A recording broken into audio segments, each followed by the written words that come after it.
And we're back with WSJ Lunch Break. I'm Wendy Bounds. Skyscrapers, they're going all supermodel on us. I'm talking tall and skinny. That is the new design. But what about the motion sickness? How does that work? Elliot Brown, he's going to tell us all about it. Hi. How are you? Good. So I have seen these buildings in New York getting taller and taller, but they're like toothpicks. This is intentional. Yes.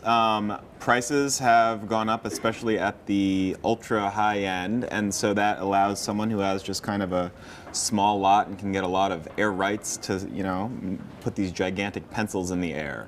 And why do they want to do this? Is it because people want their own floors? I mean, then they want to spread out, and if you get narrow, you don't have to have all those shared hallways when you do this? Yeah, so there's a few reasons. That's part of it. I mean, the developers certainly pitch it as boutique. So, right. Hey, the elevator doors would just open right into your apartment if it's small enough. Sounds good.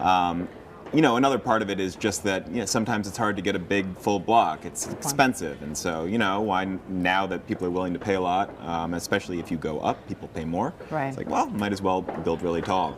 Now, as someone who once had an apartment on the 38th floor of a building in Manhattan, now this was not a new building, it was a, you know, sort of, not old, but it was, you know, relatively modern.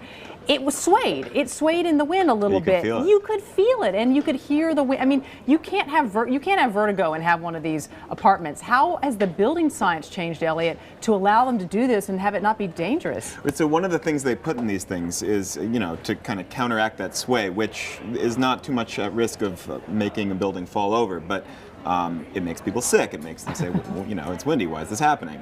So these buildings, and tall, skinny office buildings too, will put, it's called a damper in the top. Essentially, it can be a pool of water that sloshes back and forth to make it so a building doesn't literally just kind of rock back further and further. So you don't have to take like motion sickness pills when you go home. Hopefully not. Hopefully not. When I mentioned New York, and I've seen a bunch of these buildings, including the one where the crane was dangling off of it after Superstorm Sandy. 157. Yeah, that place has gotten a lot of publicity. Let's talk about where else this is happening in the world. Sure. So there's one going up in Tel Aviv right now.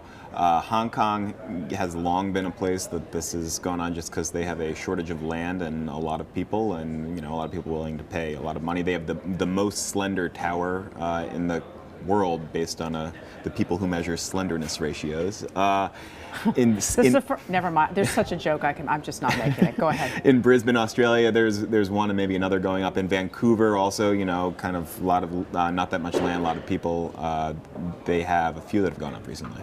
Now, in terms of small, like, give us a sense. Are we talking about the width of a townhome, a couple of townhomes? Okay. What is small? So it depends. It can be. There's a building right now on 57th Street that I think is literally 2 lots wide, 2 townhomes wide, 43 feet, and they want it to go up 700 feet in the air.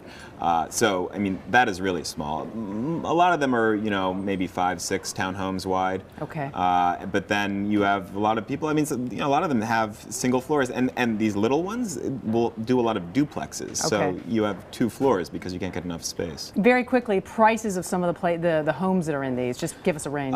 So it depends. I mean, a lot of them can be really expensive, especially if they have really good park views, which is where a lot of these are kind of rising up. So some homes have been selling for more than $90 million Wow. in 157. That's the one with the crane. Not cheap to be in a skinny supermodel building. Not at all. All right, Elliot Brown, thanks so much. Thanks.